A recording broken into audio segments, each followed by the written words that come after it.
Welcome back to the Hooper Shoes YouTube channel. My name's Peyton, and today we have a full review of the Adidas AE1. This is the first signature shoe of Anthony Edwards, and they're really popular. They've been selling out every new colorway that they drop. I got the black and white, or the Stormtrooper colorway. And when I first pulled these out of the box, I was a little worried because they felt really heavy. And I thought that was going to have a negative impact on the performance, but that was not the case. So they come in at 15 ounces, and for some people, this isn't going to be the shoe for you because of that. Lighter weight guards probably. But for most people, because of what these offer with that weight, it's going to be just fine. According to Adidas, when they were going through testing, Anthony Edwards was putting more force into the shoes, into the ground, than anybody else. And so they needed to make a shoe that could handle those forces structurally. And then Anthony Edwards wanted a little bit of extra padding on the bottom for impact protection, jumping and landing. And he also wanted a futuristic looking shoe that was unlike anything else on the market. Adidas sees this shoe as the beginning of a new chapter for their basketball performance footwear. For the traction, we have a big herringbone pattern and thin strands of rubber that are really close together, and they're pretty tall. So they get a really good bite, and it does pretty well with dusty conditions. I've been playing on a dusty floor the past couple days, and I haven't had any issues. It doesn't pick up a lot of dust. Kind of has this wavy pattern on it, and that helps a little bit with the dust collection. The waves, however, will lead to the traction wearing down a bit faster than if you just had a flat bottom there. And this rubber has a high-pitched squeak, but it's not very loud. So it's kind of a dulled, quieter shoe. According to Adidas, these have a combination of boost and light strike foam. So in the bottom, you can see the boost coming through in these little slits, which allow some space for it to go. Otherwise, it's completely enclosed.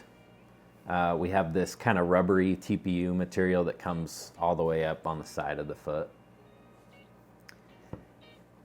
And it's pretty thick, the padding in the heel, and then it gets a little bit more thin in the forefoot, which feels really nice. If you're somebody that's looking for the best impact protection and a lot of padding down there, these aren't the shoe for you. This is a little bit more low to the ground, and it has great court feel. So probably my favorite part about these is this bottom loaded shank you can see on the bottom in black. And it's kind of in the shape of an X. It follows the outside of the shoe. And what's so great about that is it gives a little bit of rigidity on the outside and pushes your foot toward the soft middle. So it just makes you feel really stable.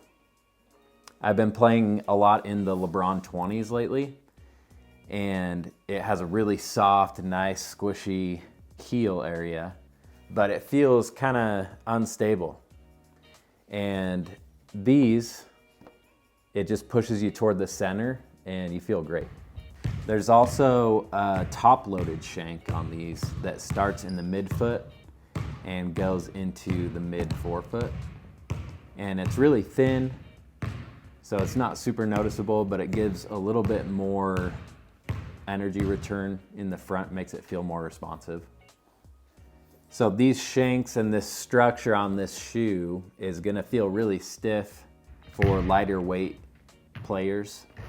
So if you're not putting a whole lot of force into the ground, these might not give you the return that you're looking for from them. If you're a heavier, more powerful player, these are gonna feel awesome, and they're gonna make you feel really bouncy. On the uppers, we have this textile material, which is pretty soft, pretty comfortable. And then we have this kind of rubber TPU material with the honeycomb holes there. And it moves around and bends with your foot pretty well. Doesn't feel too restrictive. The only place where I would say it feels kind of weird is in the toe box.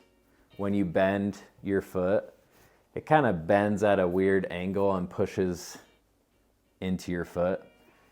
But for me, there was no pain or anything. It's just a weird way for it to bend up there.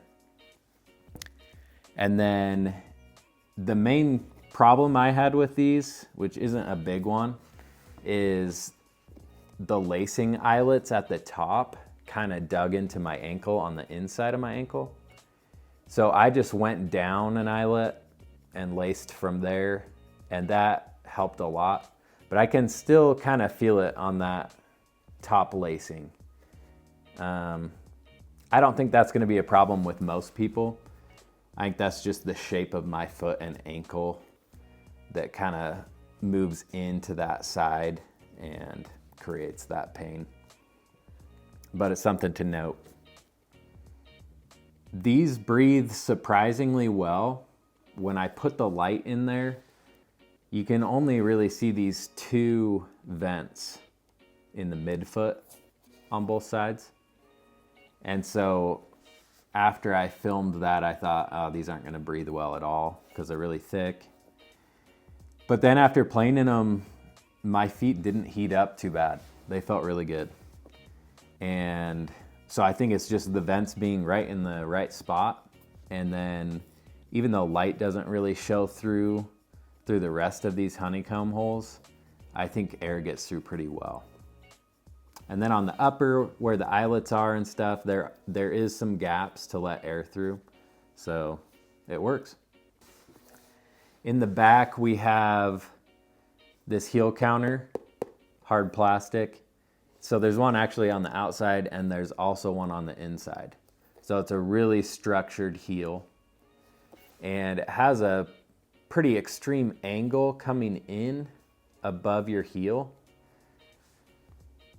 which is something I was a little bit worried about, but the padding is pretty thick in around your ankle and around your Achilles.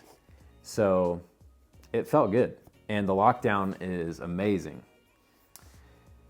This honeycomb TPU material on the sides provides really great containment, and it's even on both sides, which is something I like. With a lot of shoes, you have all this structure on the outside, and then on the inside, there's not anything. And so a lot of times if you're making a cut toward the inside, it just kind of collapses the shoe. Not a problem with these. The fit on these is a little bit big. So I went down half a size. But I think true to size would fit pretty well. So it depends on if you like a little bit of extra space in there. If you have a wide foot, I would go true to size. But if you have a narrow foot, you could go down half a size and it gives you more of that one-to-one feel.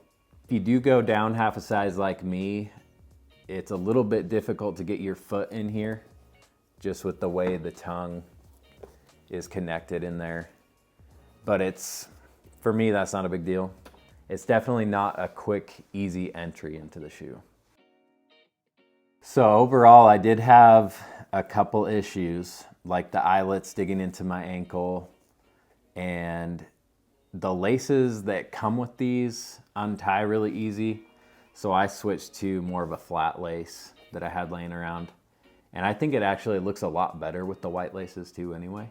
This is probably the first time ever that an Adidas shoe is my favorite one to play in. We'll see how long that lasts. Depends on what else comes out. But lately, if I'm going, these are the ones I'm playing in.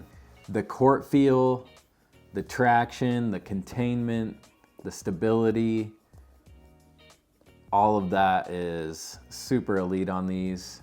And even though it weighs a little bit more than other shoes. I think what you're getting from that is definitely well worth it. For $120, you're getting a lot out of this shoe. It's definitely well worth the price. If you like this review, stay tuned. We got the Adi Zero Select 2.0 review coming. They've already showed up and they are so light. They feel really good. And we'll catch you in the next one.